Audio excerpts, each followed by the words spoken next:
Halo, selamat pagi anak-anak yang terkasih. Selamat datang kembali di ruangan Ibu dalam pertemuan kelima tentang Sabda Bahagia. Nah, anak-anak, sebelum kita memulai pembelajaran kita ini, ada baiknya kita memohon doa terlebih dahulu kepada Tuhan. Nah, maka dari itu Ibu mohon untuk hening sejenak, kita berdoa. Dalam nama Bapa dan Putra dan Roh Kudus. Amin. Ya Bapa, terima kasih atas karunia dan kesempatan untuk belajar dan mengenal-Mu setiap hari. Semoga kami semakin bertumbuh dalam iman dan kasih. Amin. Dalam nama Bapa dan Putra dan Roh Kudus. Amin.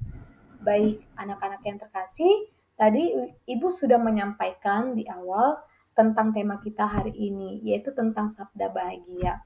Nah, sebelum itu, Ibu mau bertanya nih, menurut anak-anak sekalian, apa sih itu sabda?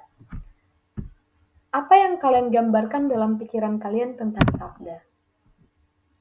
Nah, begini, anak-anak, sabda itu disebut juga khotbah di bukit, seperti gambar yang ada di dalam poin-poin Ibu ini, yaitu di mana Yesus sedang mengajarkan sesuatu terhadap orang banyak. Nah, itulah sabda. Sabda merupakan ajaran Yesus tentang sikap hidup orang beriman. Nah, sabda juga mengajarkan nilai-nilai kerajaan Allah, kasih, kerendahan hati, dan damai. Sama seperti yang ada di gambar, di mana Yesus sedang menyatakan sesuatu atau mengajarkan sesuatu kepada orang banyak. Nah, kita kan sudah tahu apa itu sabda.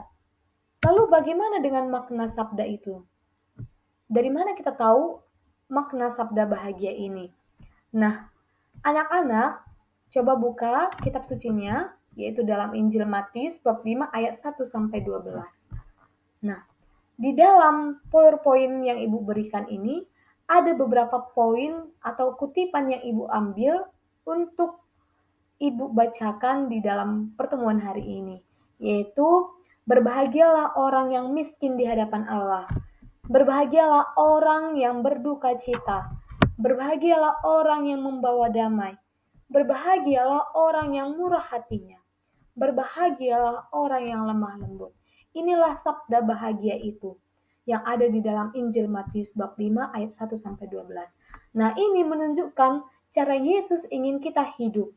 Artinya Yesus ingin kita hidup melalui sabda bahagia ini.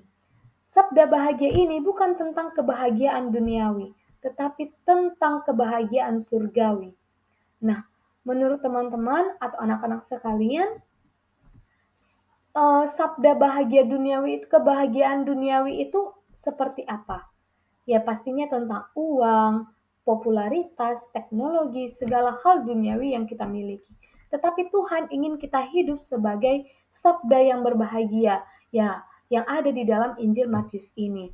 Nah, kemudian sabda bahagia itu tentang kedamaian hati dan bagaimana hubungan kita dengan Allah.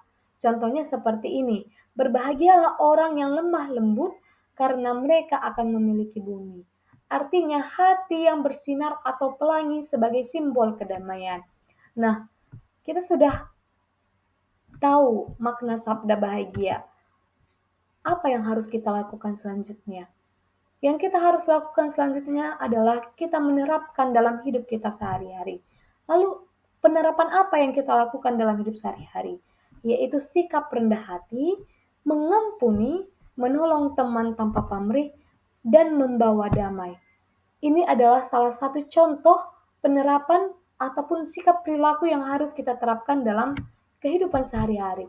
Sehingga kita dapat menghidupi sabda bahagia yang diajarkan Yesus sendiri. Nah, kesimpulannya adalah sabda bahagia merupakan panduan hidup bahagia menurut Yesus. Jadi, melalui sabda bahagia yang kita lihat dalam Injil Matius, itulah panduan hidup kita yang berbahagia, yang harus kita terapkan dalam kehidupan sehari-hari.